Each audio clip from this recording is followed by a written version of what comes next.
Hope you can hear me, but I'm on a plane. It's my first time being on a plane in 4 months, so big deal. And I am on my way to Uluru. I've been wanting to go to Uluru since I moved to Australia like 2 years ago, so it's been on my bucket list and I'm really excited to finally make it happen. Everything's gone smoothly today. I really like flying with Virgin. They're much nicer than EasyJet. They're not as strict with their bags, like carrying all the bags, so that's really good. But it's a beautiful day here in Brisbane. The weather in Uluru is meant to be fab as well. I'm excited. I'm starting back the vlogs, which is a big thing, so I'm really looking forward to getting back into YouTube. So yeah, big things coming.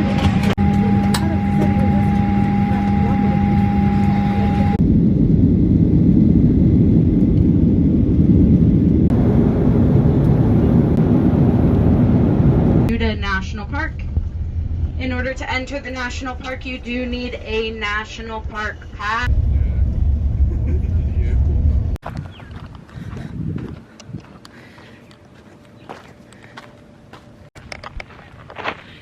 Oh my god, I cannot believe I'm here in Uluru in the middle of the desert. I can't believe it. This is so sick. So cool. I'm just heading up to a little viewpoint. I'm gonna try and see if I can see Uluru, i.e. Ayers Rock from here. I've been told you can see a little sneak peek from our hostel, so I'm gonna check it out. There's no one here. There's actually no one up here at this viewpoint. You can see it. Uluru! There she is. Oh my god, I'm so happy to be here. I feel so blessed. Oh my god, the flies have started.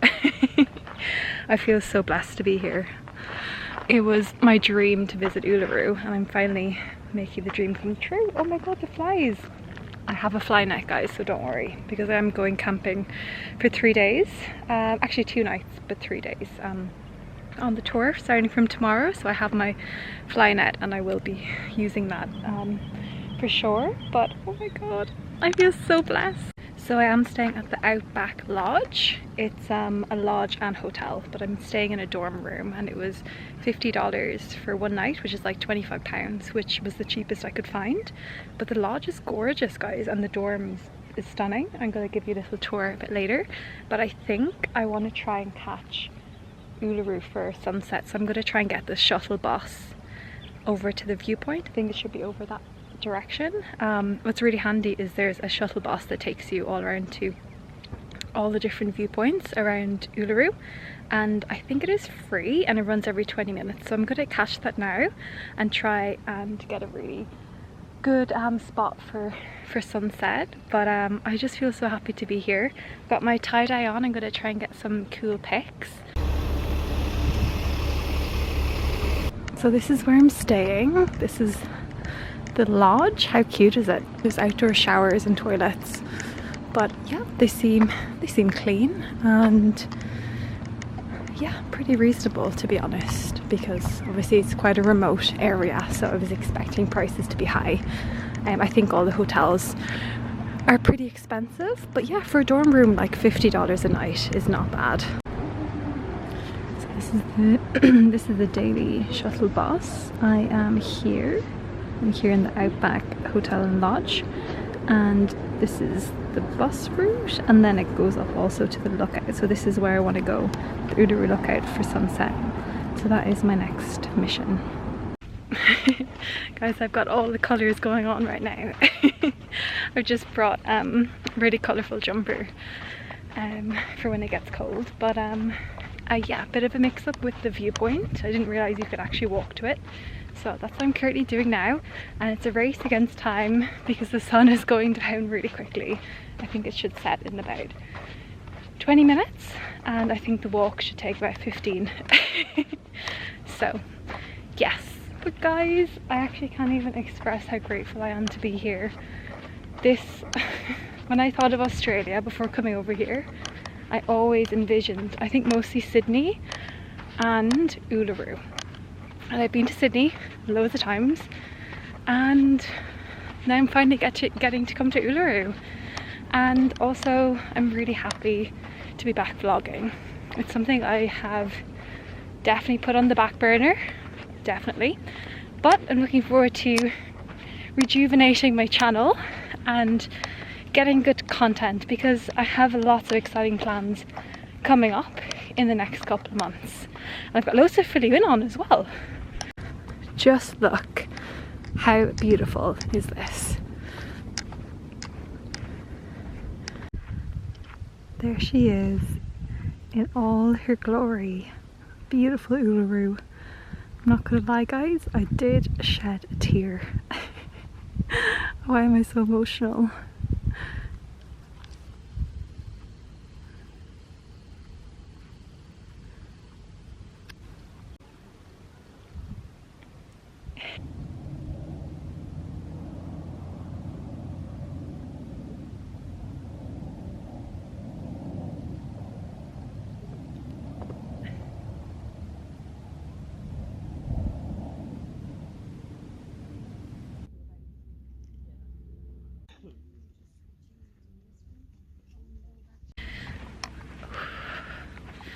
Just walking back, focus, just walking back from the sunset over Uluru. Like, it feels very spiritual around here, I will say.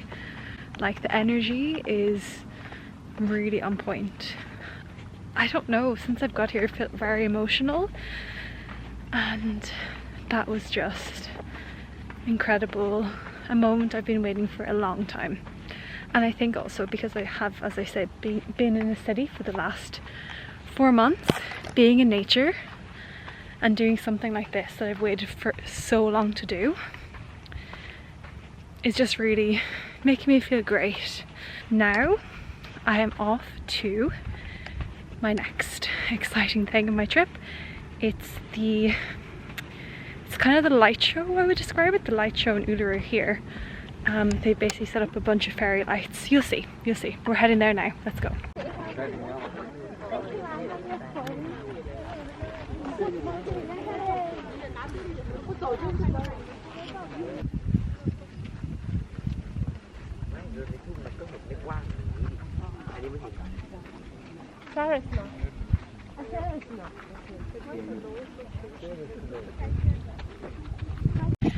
I'm trying to get away from the tourists a little bit. So I'm trying to walk fast, but currently in the field of lights, and this is what I was talking about. It's pretty dark, but there's beautiful lights flickered all around the field. It's a huge art installation by actually a man from England, from Wiltshire, from near where Catherine Bailey's from. So shout out to you, Catherine. But look how beautiful. Obviously you can't see me right now, but thousands and thousands of lights scattered around the desert, and they all change colour every 5 seconds. They're supposed to represent the beautiful sunsets and sunrises here in Australia, and especially in Uluru with all the desert colours. So yeah, it's pretty spectacular. It was, I think, $50 to come to this. It's a pretty big tourist attraction, but it's definitely worth the trip. Someone was saying that it reminds them of the tulips in Amsterdam, and I completely understand where they're coming from, because all of these little lights, they really do look like tulips changing colour. Look at the wires as well. Can you see the wires? I'll zoom in. The skies are so clear as well. I think it would be perfect for stargazing. So I'm looking forward, because I'm going camping for the next 2 nights. I'm looking forward to doing a little bit of stargazing and perhaps spotting the galaxy.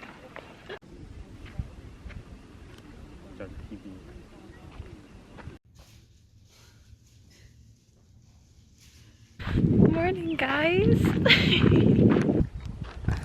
So this is my current view, and let's just hope there are no dingoes. Otherwise, yeah, I am pretty screwed. But like, I just thought there would be a lot of people around for sunrise, but perhaps not. Yeah, slept quite well last night in the dorm. watch the summer turn pretty, and it was the finale. It was really good. It was good. As I say, it was the ending everyone was wanting for. I made it, guys. Made it to the viewpoint. There's a couple of people up here too. Just in time for sunrise.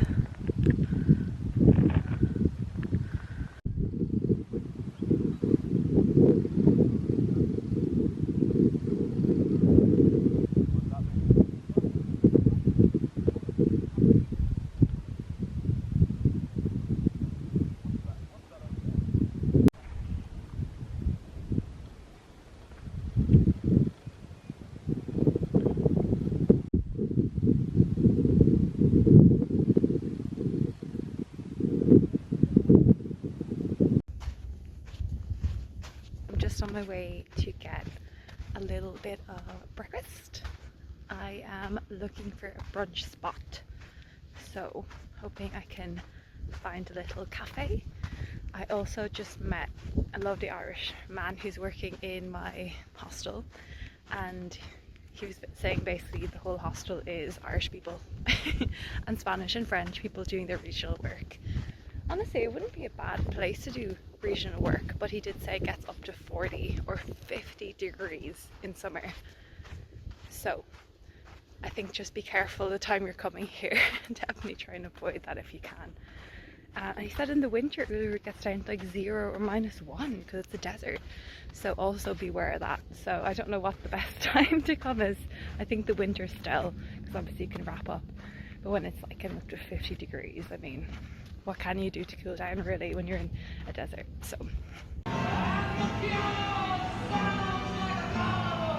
there's so many cockatoos flying overhead, you can barely hear me, but I went for an oat flat white and a pumpkin sandwich. It'll do the job.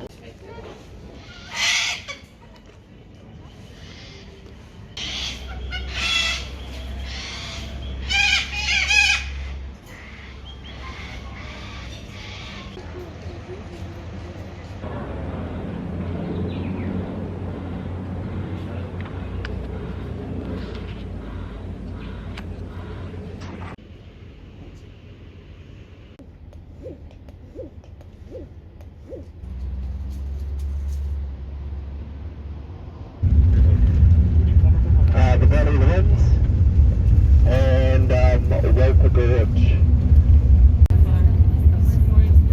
It's huge, yeah.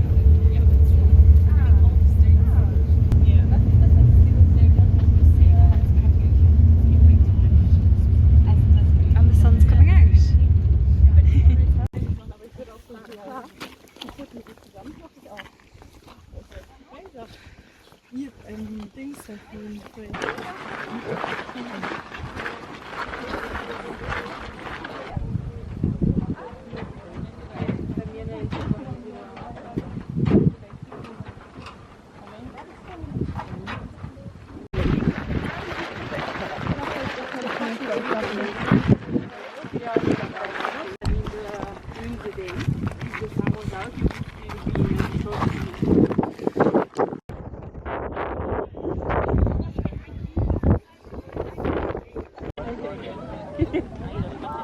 There's like one arm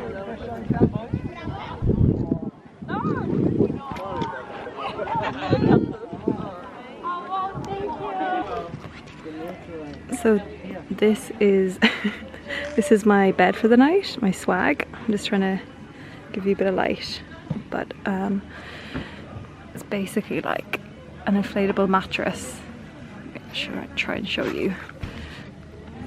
It's like it's kind of hard to, yeah, so we have like a mattress, and then I have my sleeping bag and my jumper as a pillow inside in this little cocoon. And we're all here set up for the night. But yeah, sleeping under the stars tonight, so it's going to be nice, but it's pretty warm.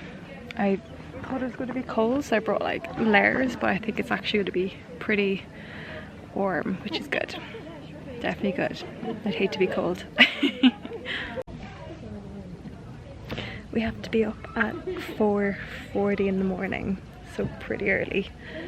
But it's really comfy in these swags. I think I'm going to sleep really well. It's actually nearly too hot though. The bedding is really insulated, but they're very comfy. Very comfy. Would recommend. Alright, I'm gonna go to bed now. Day 1 of the tour complete.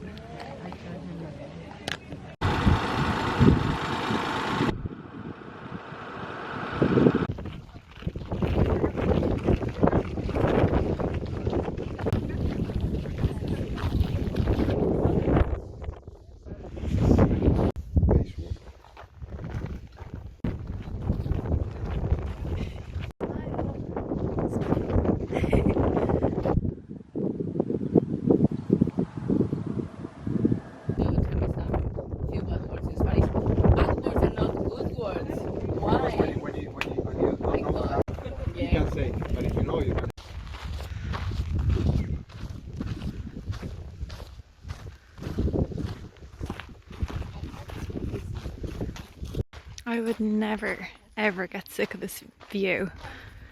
The contrast of the blue sky, the red Uluru, and then the shrubs, the yellow shrubs. I'll never ever forget this view. So, if you want a little bit of information on how Uluru was formed, this is how I understand how it was formed. Basically, it's formed from sand, and the movement of sand, like I guess it turns into like clay when it gets wet, and then there was a bit of tectonic plate movement as well, and together those helped form Uluru. Oh, we're doing the Uluru base walk. There were lots of sacred sites where areas you can't film. We've rounded the corner and you can actually film here, which is pretty cool. Literally walking right beside Uluru. You can nearly touch it. And it's getting pretty warm. Layers are coming off. And also the sky is turning all blue, so we're super lucky. But yeah, look how magnificent Uluru is. Well, the reason why there's areas that are the sacred site is because there's engravings from the Aboriginal people, so that's why we can't film over the other side of Uluru. And actually the other side there's a lot of erosion too. This side is more protected. But yeah, it's been such an amazing morning so far, although we didn't get the perfect sunrise. I mean, it's really lightening up now, so it's looking so beautiful. Going back on permanent closure. So that day, the last day open,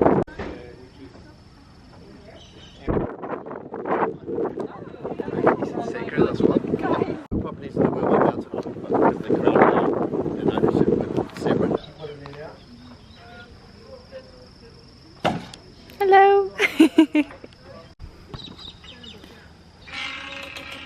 This is potentially me and George's room for the night because I think the swags are no-go.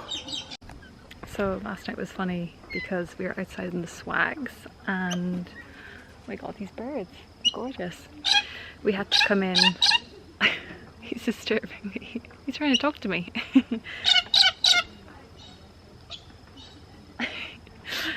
We had to abandon ship halfway through the night because it was raining so much.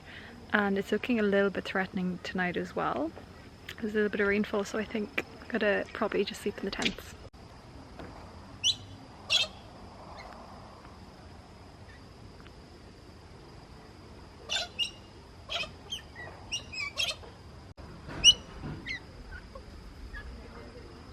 God, they're really posing for me. Oh, there we are.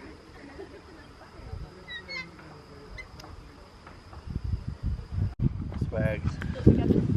I can go grab it if you want.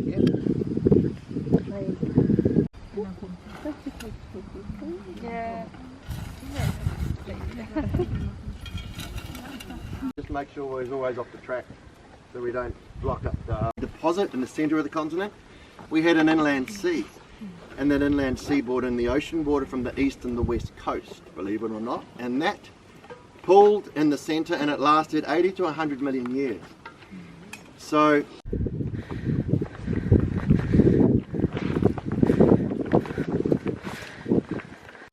that's a fig, a little native fig. Okay, if they don't have water and stability in these winds, they become dead. There are no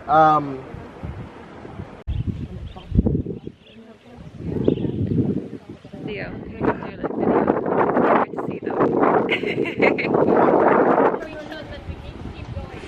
Cioè si vede ma non...